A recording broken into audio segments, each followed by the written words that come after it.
deployed, and we were like, welcome back to Open Line, talking with Alan Valentine, President and CEO of the Nashville Symphony. Very interesting conversation on looking back on 10 years since the Schermerhorn Symphony Center opened. Several calls here. Let's go to the phones. LD. Hello, LD. Hello. How you guys doing tonight? Great. Go right ahead. Wonderful. I have a 17-year musical background, and in these 17 years, I've been able to filter in valid, authentic music as such I make. What I want to ask of the symphony is, in this same symphony center, have you had any validation of Mr. Kurt Ellis? Grammy winner Mr. Kurt Ellis, is he filtered inside the Schermerhorn Symphony Center in any kind of validation because of his Grammy Awards and Nashville's connection? And also, I'm going to leave it at this. Nashville symphonies, in order to survive, would have to have fruits. So I wish the fruits of the Symphony Center very, very well. Thank you. All right. Thank you. Well, I don't believe he's ever been to the Schermerhorn Symphony Center, but that doesn't mean it won't happen. And of course, as a Grammy winner, I mean, I think the Grammys, one of the things about the Grammys is that it's an incredible validation by our peers. And so, you know, when we look at the question of saying, well, the orchestra is really terrific, you know, we have this orchestra that is considered one of the major orchestras of our country, and plays as well as any other orchestra. The validation we get from the Grammys really says that's not just us, you know, creating hype around that, but you know, our peers who have thoughtfully considered our work, the output of our work, have recognized that as well. And so anybody who's a Grammy winner certainly has been validated by that process. And there's no shortage here in Nashville, no doubt, a lot. Absolutely. All right, thank you for the call. Let's go to Bobby. Hello, Bobby. Yes. Go right ahead.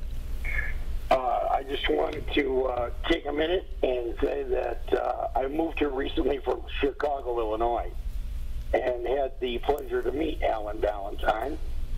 And had never been to the symphony here, but I am looking forward to a outing very shortly. And I want to say to the people that when I met Alan, he was very warm and very welcoming.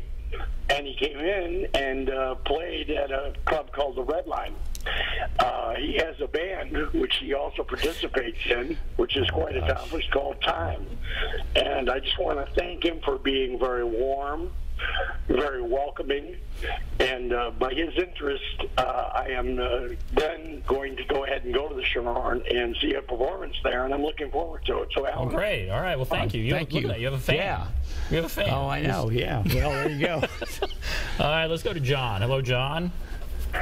Hello, yes. I'd like to know if Peter Gabriel will perform in the Schermerhorn in the near future. Well, that's a good question. You know, we are always looking for new acts to put on the stage at the Schermerhorn, and by the way, at the Ascend Amphitheater, we just played there Sunday night with Boys to Men in front of 5,300 people. So again, not your grandfather's symphony orchestra. That's right. But Peter Gabriel, the question of whether or not he'll come, I mean, it remains to be seen. I mean, I think that usually, you know, most of the acts that we book either need to be on tour or specifically going out doing symphony shows. That is to say, we also present things without the orchestra. And if Peter Gabriel were touring and interested in playing the Schermerhorn, I promise you we'll book him. All right, let's take one more call, then we're going to start going through some of the things coming up. Brian. Hello, Brian. Hey, good evening. I work for the National Retrospect, and they advertise with the Schermerhorn.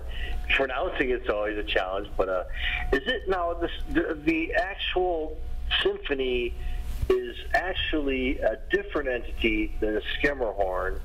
And I always knew it was 122 million. I didn't realize that was the biggest project ever. The stadium I wasn't too impressed with, but that symphony hall, I've heard, like the other guy from Chicago, I spent 10 years there, but I came down National in 2002, so I've been here a little longer than him, and it's a pretty impressive building. Besides the Parthenon, I couldn't pick anything. I mean, it's not put cheaply together, but that's so the symphony could play wherever.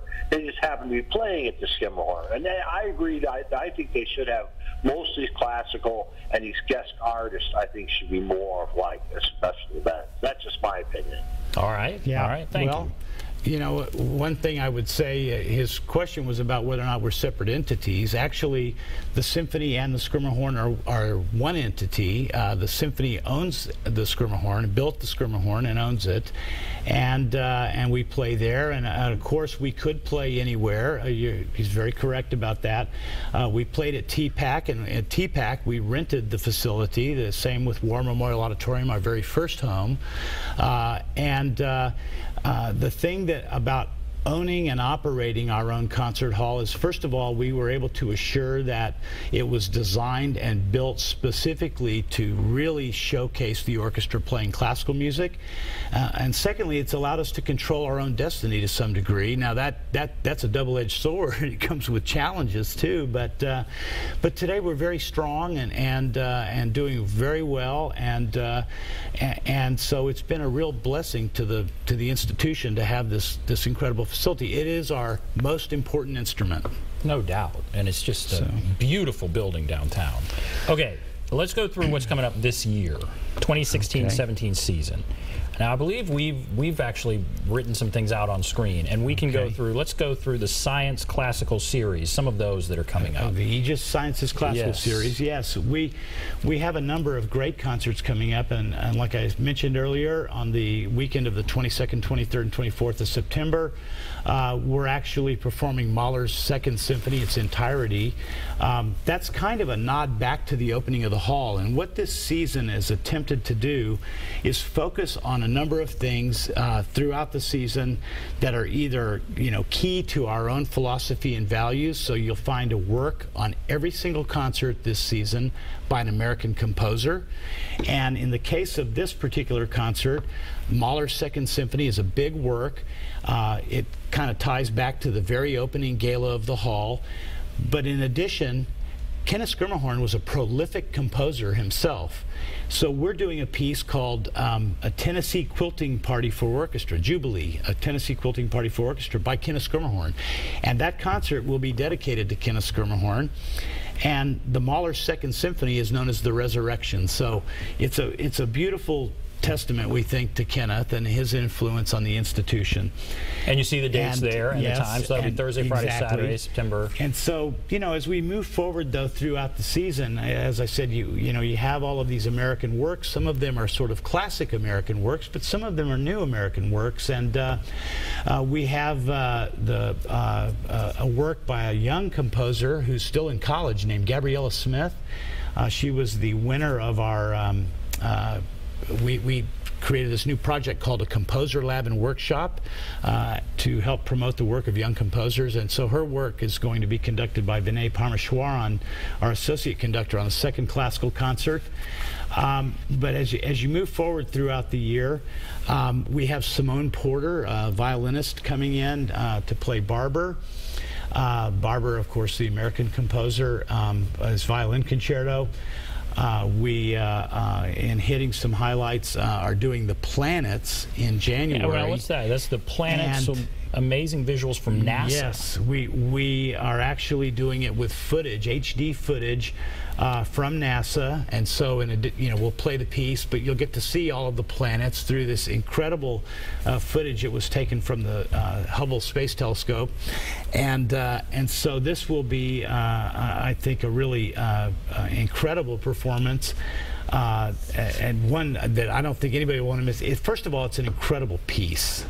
Well, and I think that's just, again, a great idea. You're being very creative here. But so again, you're using modern technology with, what a great experience. Exactly. And, it's what's really great is that we were able, by the way, a couple of years ago when we needed a new chief operating officer, a guy that serves as my right arm and really, helps us run the business, was involved in the creation of that video when he was at the Houston Symphony. So we stole the Houston Symphony's general manager to come to Nashville, which isn't that great. It's not hard to do, though, if you ever lived in Houston. But, and no offense to my friends in Houston. I went to school there. How could they take offense? But we're also doing the Rite of Spring, and there's an interesting thing, Stravinsky's Rite of Spring, to know about this particular concert. One of the things about this is that we had scheduled the Rite of Spring for the first time in our concert hall to take place in 2010. We all know what happened in 2010. And that particular piece did not get played in the Schermerhorn. We played it that year, but we played it out of the Schermerhorn while we were out of the hall. So this will be the first time we've played this incredibly monumental piece of music in the Schermerhorn. And that, okay, well, yeah, 2010 was the flood, and so now it will be played in the Schermerhorn. And we have a new principal bassoonist, Julia, who came to us from Montreal. And anyway, she, of course, big bassoon solo at the opening, so it'll be her first crack at that big solo. So it's exciting. All right, we're going to take a break, and then we're going to come back and look through more. This is great. We'll take a break. Be back right after this.